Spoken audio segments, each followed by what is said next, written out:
आणि पेशाच्या शिलेदारांनो, आज या ठिकाणी आपण जमलो आहोत. ही आपली मागणी नाही, हे आपण हक्कासाठी आज आपण या ठिकाणी जमलो आहोत. आज पेशा भरतीतील आपल्या 12 कर्मचाऱ्यांना काढून टाकलं जात आहे. हे फक्त 12 कर्मचाऱ्यांना काढून टाकलं जात नाही, तर अवघ्या आदिवासी समाजाचं नाक कापलं जात आहे, हे आपल्याला समजलं पाहिजे. आणि त्याच्यावरती आपण जाब विचारला पाहिजे. एक भरती निघते, त्यामध्ये एकीकडे सर्वांना बाकीचे जे काही प्रवर्ग आहेत, जाती आहेत, त्यांना कायमस्वरूपी केलं जात आहे. आणि एकीकडे आपल्याला मानधनावरचं गाजर दिलं जात आहे, हे आपल्याला लक्षात आलं पाहिजे. आणि हे गाजर देताना कोण मारेकरी होता हा पण बाळको आपण ओळखलं पाहिजे. आपल्या नेत्यांचं असं झालंय, मला नाही आबरू आणि मी कशाला घाबरू, हे आपल्या नेत्यांची आजची परिस्थिती आहे. खरं सांगतोय, आजच्या नेत्यांची आपली परिस्थिती आहे की मला नाही आबरू आणि मी कशाला घाबरू. पण यांना तुम्ही घाबरायचं नाही, यांच्या बळावर यांच्या मुंडक्यावर आपण बसायचंय, अशी ताकद निर्माण केली पाहिजे. 25 भांडुळ विजय असो, विजय असो. आज 25 भांडुळ विधान भवनात बसतात, लाज नाही त्यांना, लाज नाही त्यांना जनाची ना मनाची. पीएससीच्या बैठकीत बागड्यात घालून मूर्ती होऊन बसतात, हे त्यांना परवा न समाजाची. या भडव्यांना त्वरित यांची जागा दाखवून द्या. आणि या तहसील कार्यालय असेल, या प्रशासनाला पण एक इशारा सांगतो, हे तो बस झाकी है, पिक्चर अभी बाकी है. त्यानंतर आम्ही नगरला असो किंवा दिल्लीत असो किंवा मंदिराच्या बाहेर असो, ते तुम्हाला सांगतो इथूनच. आणि थांबतो. जय हिंद, जय जवाहर, जय महाराष्ट्र. अनुसूचित क्षेत्रातील विस्तार हे बऱ्याच जणांना माहीत नाही. आणि 5वी अनुसूची ही अनुसूचित क्षेत्र काय आहे ते सांगते आपल्याला.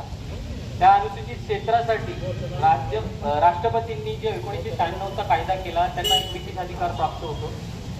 त्याच्यानंतर जो आपला 2014चा जो 1996च्या कायद्यावर आधारित 2014चा पेशा कायदा आला, त्याच्यामुळे राज्यपालांना एक विशेष अधिकार प्राप्त होतो.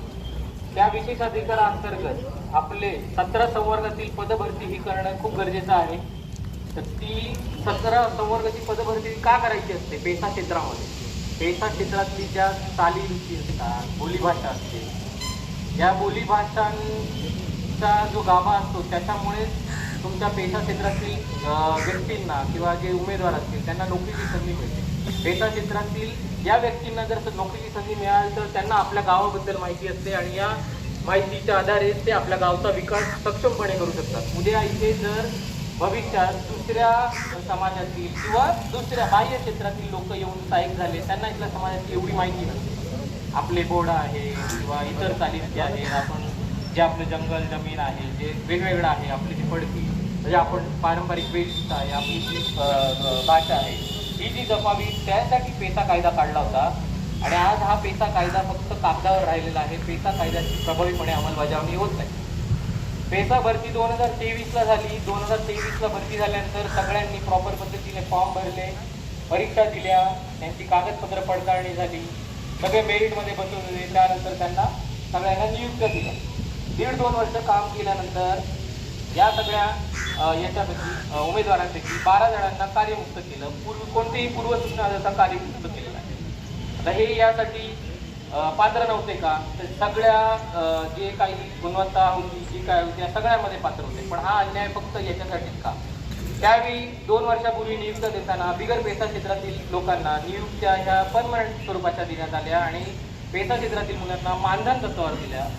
आज आम्ही हा जो पेशा जो म्हणतो की आज आपला जो हक्काचा आहे, तर त्याच्यामध्ये तुम्ही आमचाच हक्क डावलून या अशा प्रकारे हे करत असाल तर मग हे आमच्यासाठी निश्चितच म्हणजे फार वाईट अशी गोष्ट आहे. जो पेशा कायदा संपवण्याचा मार्ग काढला जात आहे.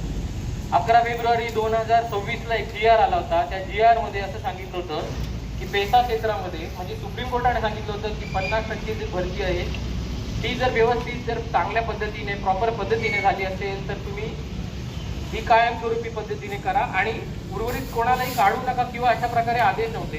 म्हणजे शासनाने प्रशासनाने काय केलं की कुठलीही पूर्वसूचना देता 12 कार्यरत कर्मचाऱ्यांना आज कार्यमुक्त करून टाकलेला आहे.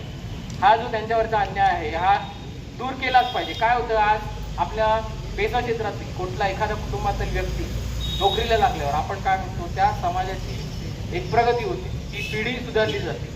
ती पिढी सुधारल्यानंतर आज किती दिवस आपण पेसा करतोय, पण त्या पेसा कायद्याचा आधार घेऊन जर आपला समाज जर पुढे जात असेल तर त्याच्यासाठी हा पेसा कायदा वाचवणं गरजेचं नाहीये का? सांगा तुम्ही, गरजेचं नाहीये का? हा पेसा वाचवणं हे आपलं खूप कर्तव्य आहे. त्यासाठी तुम्ही सगळ्यांनी लढलंच पाहिजे. जो 11 फेब्रुवारीचा काळा जी.आर. होता, 5 ऑक्टोबरचा काळा जी.आर. होता, पेसा क्षेत्रातल्या मुलांना मानधन तत्वावर देऊन त्यांच्यावर जो अन्याय केला, हा अन्याय दूर केलाच पाहिजे. आज आपली पेसा क्षेत्रातली मुलं जी कार्यमुक्त केली आहेत, कोर्टामध्ये लढाई देत आहेत.